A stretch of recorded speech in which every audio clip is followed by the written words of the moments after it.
En el libro de Génesis capítulo 22 versículos 1 al 2, Dios le dice, «Toma ahora a tu hijo, tu único, Isaac, a quien amas, y vete a tierra de Moriah, y ofrécelo allí en holocausto». Isaac no era cualquier cosa. Era el cumplimiento de la promesa. Era el fruto de años de espera. Pero Dios pidió ese mismo fruto, para ver si Abraham amaba más la promesa que al Dios de la promesa. Hoy, el Isaac de muchos es el ministerio. Y Dios viene a decirnos, ¿estás dispuesto a ponerlo sobre el altar? ¿Estás dispuesto a perderlo todo, si eso significa mantenerme a mí como tu todo? Esta es la prueba que define a los verdaderos siervos. Porque cuando el ministerio se vuelve un ídolo, el corazón ya no soporta el silencio de Dios. Se impacienta. Busca resultados. Empieza a imitar fórmulas. A copiar modelos. A llenar el vacío con estrategias. Pero cuando Cristo es el centro, el alma puede esperar en Él, incluso si no hay evidencias externas. Puede cantar en medio de la cárcel, como Pablo y Silas en el libro de los Hechos capítulo 16 versículos 25 al 26, pero a medianoche, orando Pablo y Silas, cantaban himnos a Dios, y los presos los oían. Entonces sobrevino de repente un gran terremoto. Ellos no estaban predicando. No estaban en una plataforma. Estaban en la cárcel. Pero su comunión con Cristo era tan real, que aún allí hubo manifestación del poder de Dios. Eso es lo que el Señor busca, siervos que lo amen en todo tiempo, no solo cuando el ministerio prospera. Y es necesario decir esto, no todo lo que brilla es oro. No todo ministerio grande es aprobado por Dios. Y no todo siervo desconocido está fuera de su voluntad. El reino de Dios no se edifica con números, sino con fidelidad. Waxman ni afirmaba que muchos de los siervos más fieles de Dios serán conocidos solo en la eternidad. Personas que oraron en lo oculto, que discipularon sin reconocimiento, que sembraron sin cosechar visiblemente. Pero en el trono de Dios, su obra será revelada como oro, plata y piedras preciosas. En cambio, mucha actividad que parecía impresionante será consumida como heno y hojarasca, como dice la primera carta a los Corintios capítulo 3 versículos 12 al 13, y si sobre este fundamento alguno edificare oro, plata, piedras preciosas, madera, heno, hojarasca, la obra de cada uno se hará manifiesta. Cuando el ministerio se vuelve un ídolo, no solo reemplaza la centralidad de Cristo, sino que comienza a moldear la identidad del siervo. Ya no somos conocidos por ser hijos de Dios, sino por los títulos que ostentamos, los cargos que ocupamos, los frutos que mostramos. El alma empieza a identificarse más con la obra que realiza que con la relación que mantiene con el Señor. Y eso es un peligro sutil pero devastador. Waxman ni advertía que muchos siervos se pierden en medio de sus éxitos, porque comienzan a amar más la sensación de utilidad que la presencia del Maestro. Y este amor al ministerio puede parecer espiritual, pero en su raíz es una forma refinada de egolatría. Ya no se trata de glorificar a Cristo, sino de mantener la reputación, el prestigio y la plataforma. El Señor nos ha llamado a ser siervos inútiles. No en el sentido de ser ineficaces, sino en el sentido de no atribuirnos valor por lo que hacemos. Como dice el Evangelio según Lucas capítulo 17 versículo 10, así también vosotros, cuando hayáis hecho todo lo que os ha sido ordenado, decid, siervos inútiles somos, porque lo que debíamos hacer, hicimos. Esta es la actitud que preserva el corazón de la idolatría ministerial. Saber que todo lo que hacemos, lo hacemos por gracia. Que no hay mérito alguno en predicar bien, en pastorear con éxito, en liderar con sabiduría. Todo viene de Él. Todo es para Él. Todo debe volver a Él.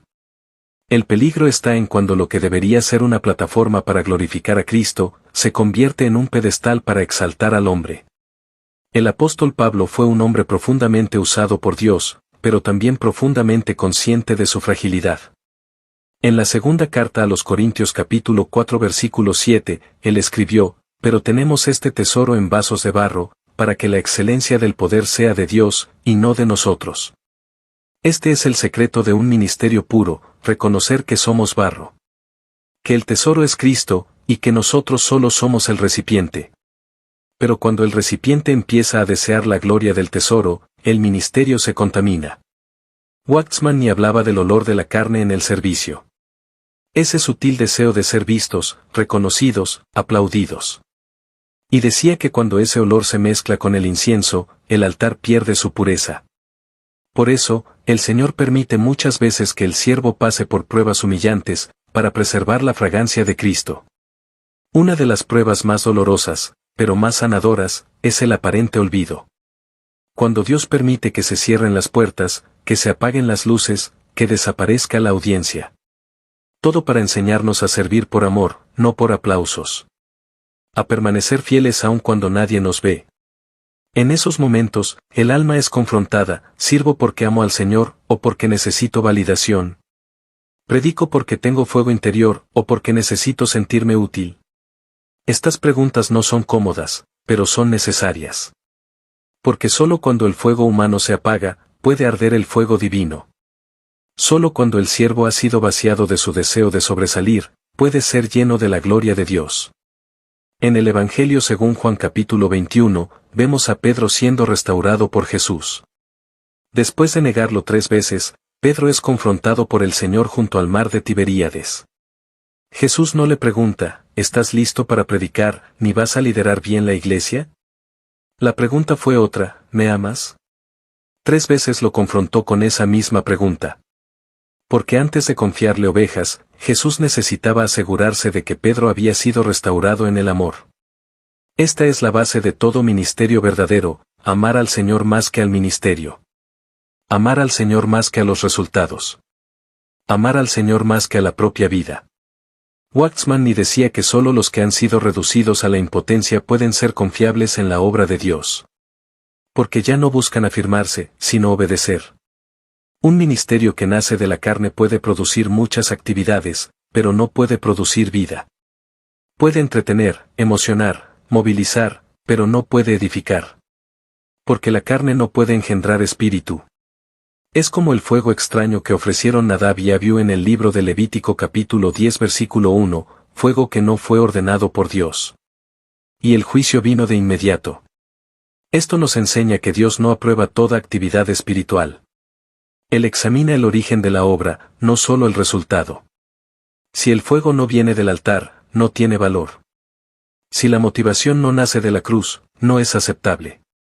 Y esta es una verdad que debe estremecer nuestros corazones. La cruz no es solo un mensaje, es un proceso. Es una obra continua que despoja al siervo de su ego, de su fuerza natural, de su ambición. Waxman ni insistía en que Dios no usa al hombre que no ha sido quebrantado. Porque el quebranto abre espacio para la vida de Cristo. Un siervo quebrantado no impone, no manipula, no controla. Sirve en humildad, guía con mansedumbre, corrige con lágrimas. Y su ministerio lleva la fragancia del cielo. No porque hable bien, ni porque tenga estrategia, sino porque ha sido marcado por la presencia de Dios. Esa marca no se consigue en conferencias, ni en redes sociales. Se recibe en lo secreto, en el dolor, en la entrega total. Hoy más que nunca, necesitamos volver a la fuente. Volver al primer amor. Volver a ese lugar donde no importaban los títulos, ni las plataformas, ni las multitudes. Donde solo queríamos estar con Él. Como María de Betania, que se sentó a los pies del Señor y escuchaba su palabra. Mientras Marta se agitaba en mucho servicio, María escogió la buena parte. Y Jesús dijo que no le sería quitada. Esta es la prioridad que debe guiar todo ministerio: sentarse a los pies del Maestro antes de servir en su nombre. Porque si no escuchamos su voz, hablaremos nuestras propias palabras. Si no contemplamos su rostro, proyectaremos nuestra propia imagen. Y si no permanecemos en él, nos secaremos, aunque la actividad continúe. El peligro más grande no es caer en pecado escandaloso, sino prosperar en el ministerio sin la aprobación de Dios. Es posible tener un ministerio visible, activo, incluso fructífero en apariencia, y sin embargo estar lejos del corazón de Dios.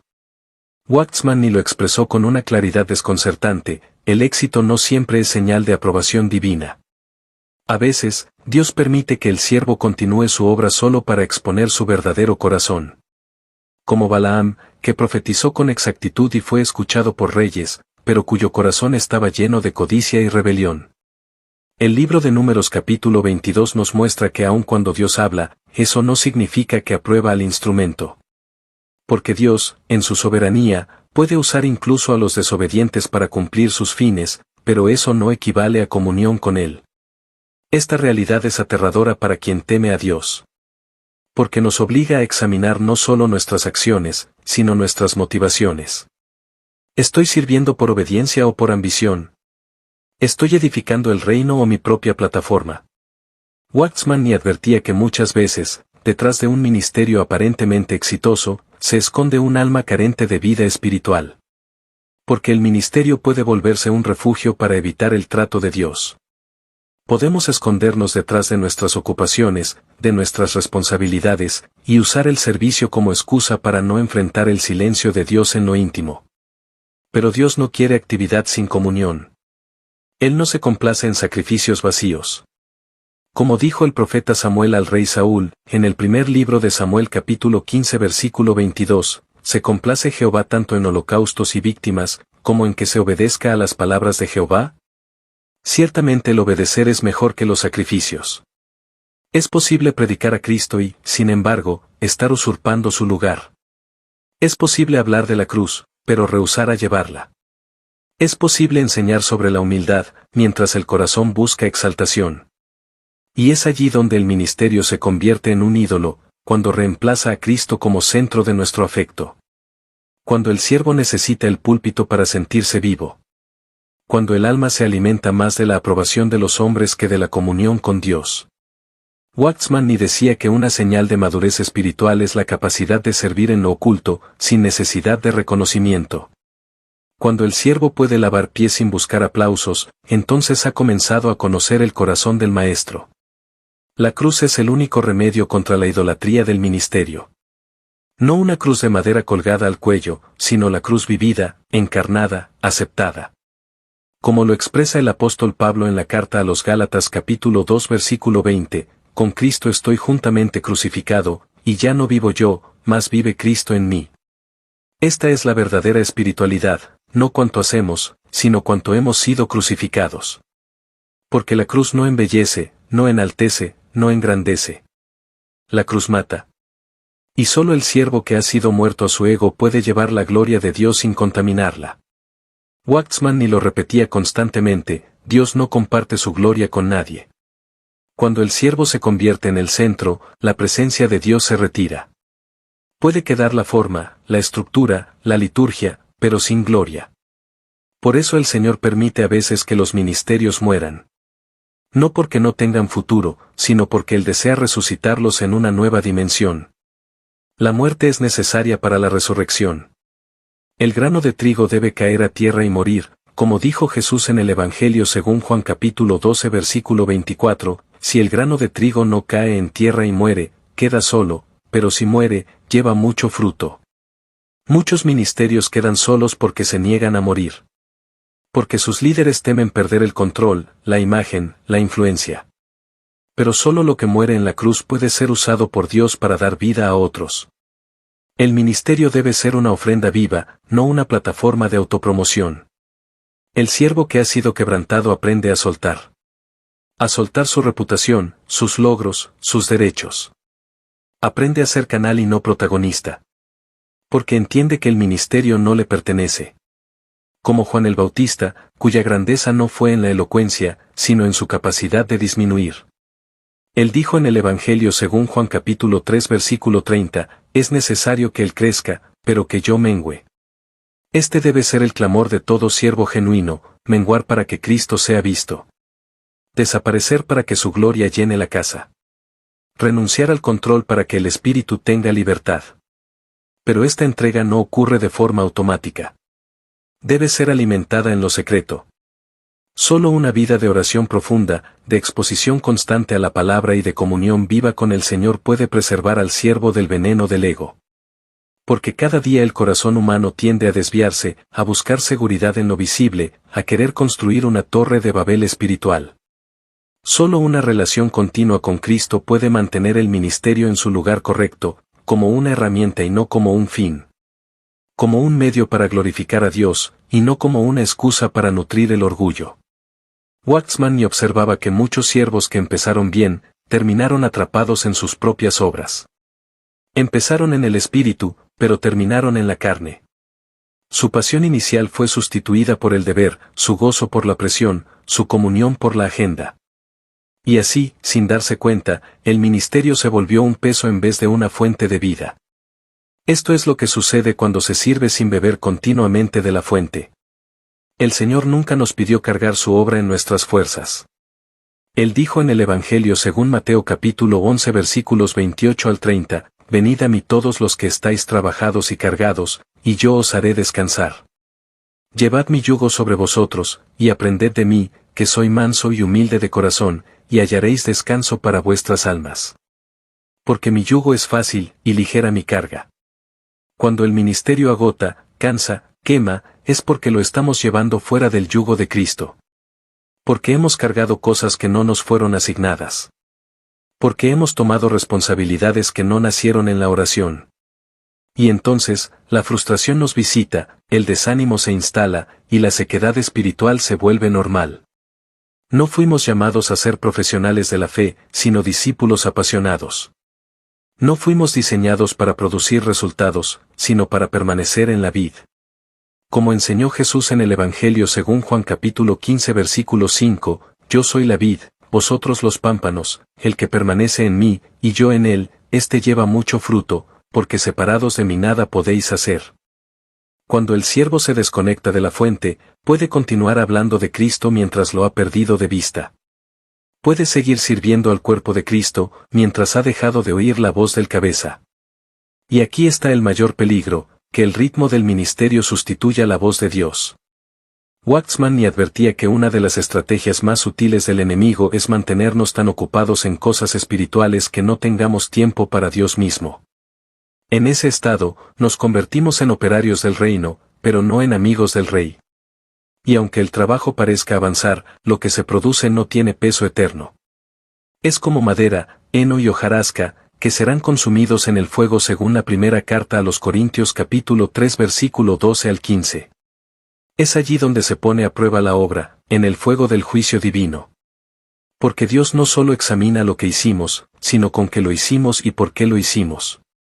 Y muchos se sorprenderán en aquel día, como dijo Jesús en el Evangelio según Mateo capítulo 7 versículos 22 al 23, muchos me dirán en aquel día, «Señor, Señor, ¿no profetizamos en tu nombre y en tu nombre echamos fuera demonios, y en tu nombre hicimos muchos milagros?» Y entonces les declararé, «Nunca os conocí, apartaos de mí, hacedores de maldad». ¿Cómo es posible que se hicieran milagros en su nombre y aún así él diga, «Nunca os conocí»? Porque el nombre fue usado, pero sin relación con el dueño del nombre. El ministerio se vuelve un ídolo cuando se convierte en la fuente de nuestra identidad. Cuando nos sentimos valiosos por lo que hacemos, en vez de por lo que somos en Cristo. Cuando tememos más perder el micrófono que perder la presencia. Cuando nos duele más no ser invitados que no ser aprobados por Dios. Waxman enseñaba que un siervo de Dios debe aprender a vivir sin depender del reconocimiento externo. Que su único aplauso debe ser el del cielo. Y que el mayor gozo del siervo es saber que su vida está escondida con Cristo en Dios, como lo afirma la carta a los Colosenses capítulo 3 versículo 3. Solo el quebrantamiento interior puede preservar al siervo del orgullo espiritual. Y ese quebrantamiento no es un evento, es un proceso. A veces lento, a veces doloroso, pero siempre necesario. Porque en la medida en que somos quebrados, Cristo puede fluir a través de nosotros con mayor pureza. Como la mujer que quebró el frasco de alabastro y derramó el perfume sobre Jesús, narrado en el Evangelio según Marcos capítulo 14 versículos 3 al 9. El perfume no llenó la casa hasta que el frasco fue roto. Así también, la vida de Cristo en nosotros no impacta a otros hasta que nuestra alma es quebrada. Pero, ¿quién desea ser quebrado? ¿Quién abraza la humillación, el anonimato, el olvido? Solo aquellos que han visto al Señor en su gloria, como Isaías, que al contemplar su santidad en el capítulo 6 de su libro, clamó, «¡Ay de mí, que soy muerto! Porque siendo hombre inmundo de labios, han visto mis ojos al Rey, Jehová de los ejércitos». Solo quien ha tenido una revelación del Señor puede aceptar ser reducido, silenciado, escondido. Porque su satisfacción ya no viene del fruto visible, sino de la comunión secreta. Cuando el ministerio es un ídolo, se convierte en una carga. Pero cuando el ministerio es una ofrenda, se vuelve un deleite. Porque ya no se hace para ganar algo, sino como expresión de amor. El Señor busca siervos que trabajen no por necesidad, ni por obligación, sino por gratitud.